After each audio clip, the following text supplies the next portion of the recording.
سورت التین یہ مکی صورت ہے اور اس میں 1 رکوع ہے اور 8 آیتیں ہیں. یہ سورت البروج کے بعد نازل ہوئی یعنی ترتیب کے لحاظ سے. بسم اللہ الرحمن الرحیم. والتین والزیتون، قسم ہے انجیر کی اور زیتون کی. یہاں پر تین سے مراد انجیر ہے، جو فروٹ ہے نا جو ہم کھاتے ہیں. تو تین سے مراد انجیر ہے، اور زیتون تو اولیوز جو آپ کو پتہ ہے، زیتون اور انجیر جو ہے دونوں کھانے کی چیزیں ہیں. اور جیسے کہ ہم بہت دفعہ پڑھ چکے ہیں، ان آخری آیتوں میں تو بہت چیزوں کی قسم کھائی گئی. تو آپ سب کو پتہ ہے کہ جس چیز کی قسم کھائی جاتی ہے اس کی کوئی نہ کوئی اہمیت ہوتی ہے، اور اس کا ذکر مختلف وجوہات کی بنا پر کیا جاتا ہے. تو تین اور زیتون جو تھے ان کا کیوں ذکر کیا گیا یہاں پر، ان کی کیوں قسم کھائی گئی؟ ایک تو ان کی اہمیت کہ یہ عربوں میں بہت زیادہ معروف ہیں. آپ کو پتہ ہے کہ عرب لوگ جو ہیں وہ بہت زیادہ، ان کے ہاں یہ ان کی پیداوار بھی ہوتی ہے، کاشت بھی ہوتی ہے، اور وہ لوگ کھاتے بھی بہت زیادہ ہیں اس کو، تین اور زیتون کو. تو وہ بہت فیملیئر تھے اس سے، اور وہ بھی ڈائریکٹ مخاطب قرآن کا عربی تھے. تو اسی وجہ سے انجیر کی اور زیتون کی قسم کھائی گئی. اور دوسرا، خود ان کی اپنی اہمیت ہے. اور تیسرا، خاص علاقوں کا یہ سمبل ہے. اور تین کے بھی دو میننگ ہے، ایک تو انجیر اور دوسرا پہاڑ. تو فلسطین کے علاقے میں تین اور زیتون دو پہاڑیوں کے بھی نام ہیں، یعنی جن پہ اس کے درخت لگتے ہیں ان پھلوں کے، تو ان کا نام بھی تین اور زیتون ہے، دو پہاڑیوں کا. تو اسی لیے انجیر بھی مراد ہے اور پہاڑ بھی، یعنی وہ پہاڑ جہاں یہ دونوں پھل بکثرت اگتے ہیں اس کی قسم کھائی گئی. سورہ مومنون کی آیت نمبر 20 میں آتا ہے، اس کا ترجمہ ہے کہ یہ درخت طور سینا میں اگتا ہے اور تیل لے کر اگتا ہے، اور سالن ہے کھانے والوں کے لیے، یعنی زیتون کی بات ہو رہی ہے. اور مدینے میں جب قحط پڑا تھا تو اس وقت بھی غذا صرف روٹی تھی اور یہی زیتون کا تیل تھا. النور، سورہ نور میں بھی شجرت المبارکہ کہا گیا زیتون کو. اور فلسطین کے علاقے میں برکتیں نازل کی تھیں تو وہاں پر یہ اگتے تھے. فلسطین کا علاقہ کیوں اہمیت رکھتا تھا کہ وہاں عیسیٰ علیہ السلام کی پیدائش ہوئی، انہوں نے وہاں پر تبلیغ کا آغاز کیا، اور ان کی نبوت کا علاقہ تھا. اس کے علاوہ بہت سارے انبیاء وہاں پر آئے، تو یہ انبیاء کی سرزمین کہلاتی ہے. اور پھر دوسری قسم کھائی گئی بطور سینین، اور طور سینین کی. تو یہ وہی کوہ طور ہے جہاں پر اللہ تعالیٰ حضرت موسیٰ علیہ السلام سے ہم کلام ہوئے تھے. اور یہاں پر طور سے مراد ایسا پہاڑ ہے جہاں بہت گھنے درخت ہو. اور سینین یعنی سینا ہے، پیننسولا جس میں طور کا پہاڑ واقع ہے. تو اس علاقے میں جیسا میں نے آپ کو بتایا کہ موسیٰ علیہ السلام اللہ سے ہم کلام ہوئے، اور وہاں پر ان کو تورات بھی ملی تھی. اور اس کو بقاۃ المبارکہ بھی کہا گیا. بقاۃ مبارکہ یعنی مبارک علاقہ، اس کو طوا بھی کہا گیا قرآن میں، اور وادی مقدس بھی کہا گیا. ٹھیک ہے. تو اس کی بھی قسم کھائی گئی، کیونکہ جیسے میں نے بتایا کہ اس کی بھی اہمیت ہے کہ اللہ تعالیٰ، اتنی بڑی اہمیت ہے کہ اللہ تعالیٰ اپنے پیغمبر سے اس پر ہم کلام ہوئے اور ان کو کلیم اللہ کا لقب دلا. تو اللہ تعالیٰ فرما رہے ہیں اس آیت میں، اس صورت میں شروع میں ہے کہ وَالتِّینِ وَالزَّیْتُونِ، قسم ہے انجیر کی اور زیتون کی، وَطُورِ سینین، اور طور سینا کی، وَهَٰذَا الْبَلَدِ الْأَمِینِ، اور اس شہر امن والے کی. امین یہاں پر امانت کی میننگ میں بھی، اس میں بھی اس کا روٹ ورڈ آتا ہے، لیکن یہاں پر امن والا مراد ہے. اور یہ امن والا شہر کون سا ہے؟ یہ مکہ کا شہر ہے، کیونکہ یہاں اس کی بہت بڑی حرمت تھی نا. اس سے مراد مکہ مکرمہ ہے، اس میں قتال کی اجازت نہیں تھی، اور جو اس میں داخل ہو جائے گا اسے بھی اللہ تعالیٰ کے حکم سے امن حاصل ہو جاتا ہے. اور بعض مفسرین کہتے ہیں کہ یہ دراصل 3 مقامات کی قسم ہے، جن میں سے ہر ایک کی جگہ جلیل القدر اور صاحب شریعت پیغمبر مبعوث ہوئے.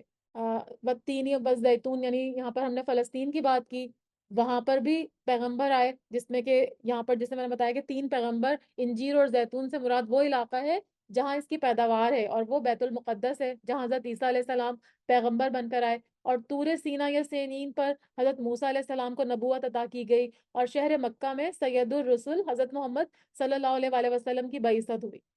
تو یہ 3 جو علاقے ہیں ان کی قسم کھائی گئی، کیونکہ یہاں پر 3 اہم پیغمبر جو تھے ان کی بعثت ہوئی. تو اللہ تعالیٰ اس کی قسم کھانے کے بعد کیا فرما رہے ہیں؟ لَقَدْ خَلَقْنَا الْإِنسَانَ فِي أَحْسَنِ تَقْوِيمٍ، البتہ تحقیق پیدا کیا ہم نے انسان کو بہترین ساخت میں. یعنی اللہ تعالیٰ فرما رہے ہیں کہ ہم نے انسان کو بہترین صورت میں پیدا کیا. تو یہ جو قسم کھائی گئی یہ اس کا جواب قسم ہے. یعنی اللہ تعالیٰ نے ہر مخلوق کو اس طرح پیدا کیا کہ اس کا منہ نیچے کو جھکا ہوا ہے.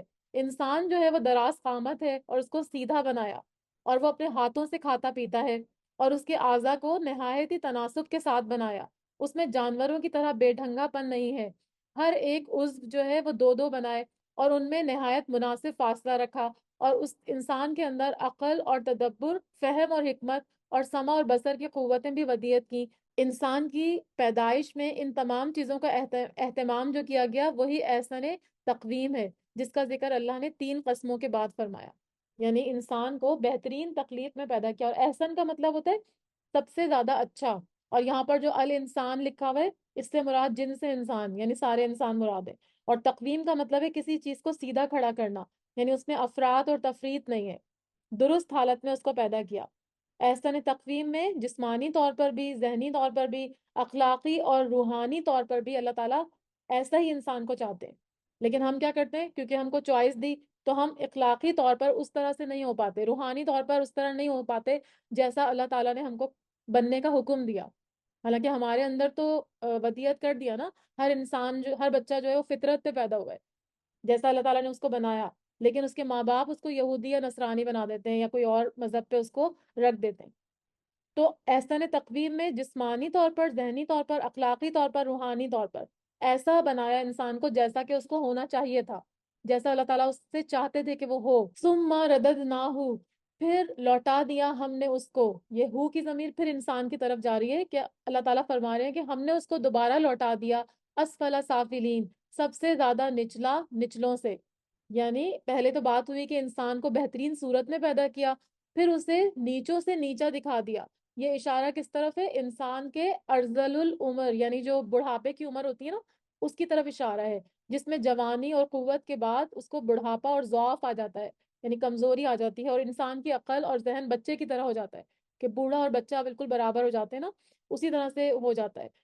اور بعض مفسرین کہتے ہیں کہ اس سے کردار کا سفلا پن ہے، یعنی کردار کا جو نچلا حصہ ہوتا ہے نا، کہ انسان بہت ہی خراب کیریکٹر کا ہو جاتا ہے، جس میں مبتلا ہو کر انسان انتہائی پست اور جانوروں سے بھی بدتر ہو جاتا ہے۔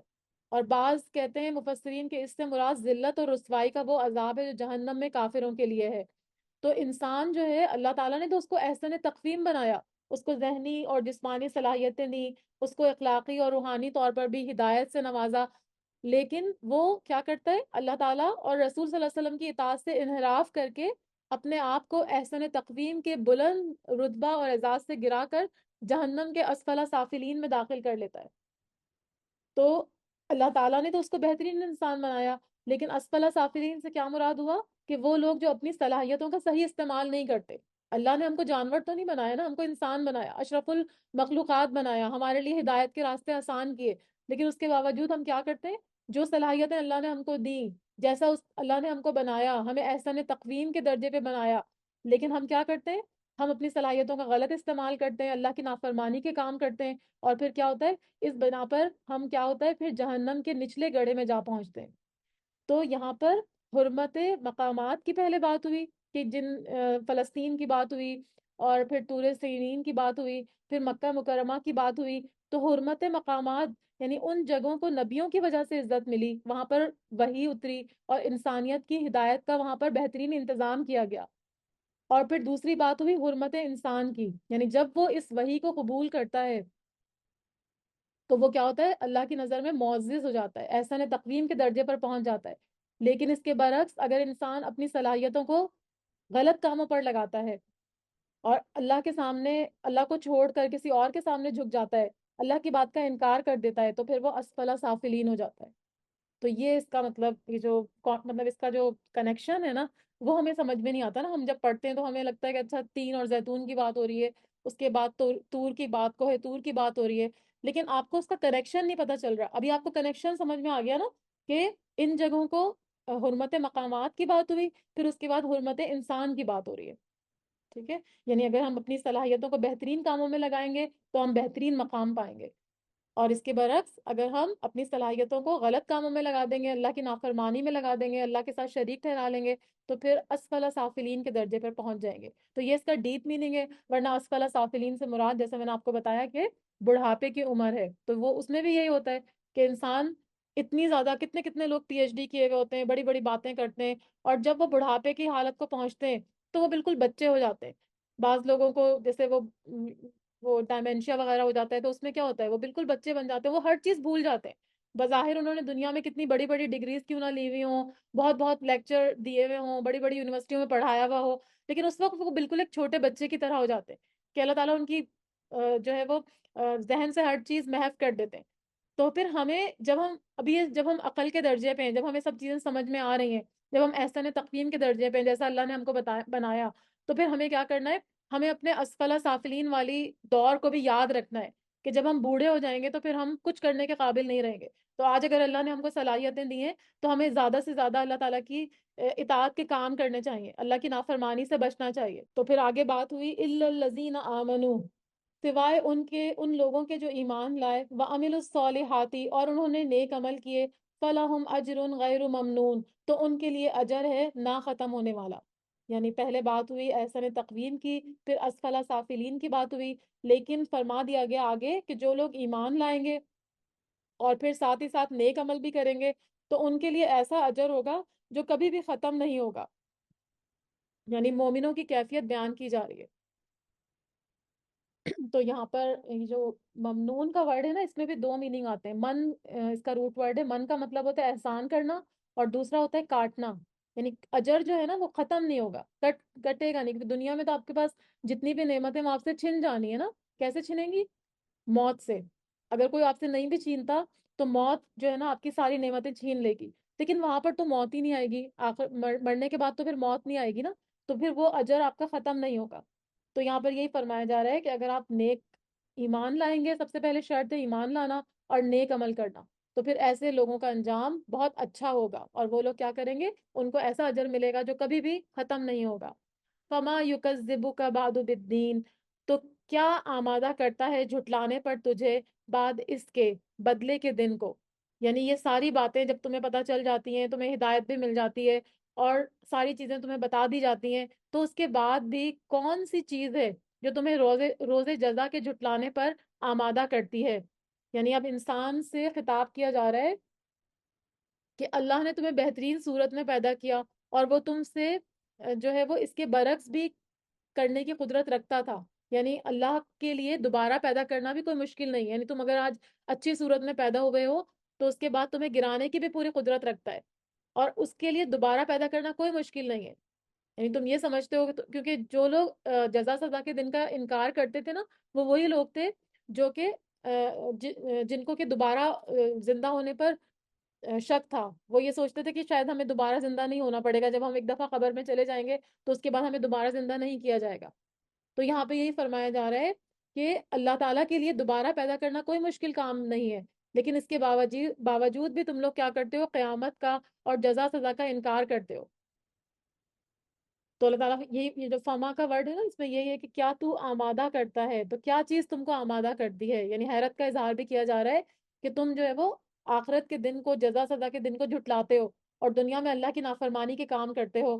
الیس اللہ باحکم الحاکمین، کیا نہیں ہے اللہ بڑا حاکم سب حاکموں سے؟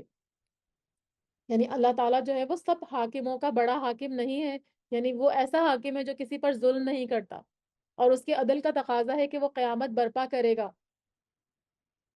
اور جن جن لوگوں پر ظلم ہوا تھا ان کے ساتھ جو ہے وہ انصاف کا معاملہ کرے گا۔ تو اس میں یہ جو ہے نا الیس اللہ باحکم الحاکمین، اس کے بارے میں ایک ضعیف حدیث آتی ہے کہ آپ صلی اللہ علیہ وسلم اس کا جواب دیتے تھے، بلا وانا ذالک من الشاہدین، یعنی کیوں نہیں، ہم اس بات پر جو ہے وہ گواہ ہیں کہ اللہ تعالیٰ ہی سب سے بڑھ کر بڑا حاکم ہے سب حاکموں سے۔ یعنی دنیا کے حاکم تو اللہ کے سامنے پانی بھرتے ہیں، وہ تو یہاں سے چلے جائیں گے، ہم دنیا کے حاکموں سے ڈر کر اللہ کی نافرمانی کے کام کر رہے ہوتے ہیں، لیکن سب سے بہترین حاکم ہمارا کون ہے؟ اللہ تعالیٰ ہے۔ تو پھر ہمیں آخرت کے دن پر یقین ہونا چاہیے، یوم جزا سزا پر یقین ہونا چاہیے۔ اگر ہم اس پر یقین رکھیں گے تو پھر یقیناً ہم جو ہے وہ تقویٰ کے لیول پر چلے جائیں گے۔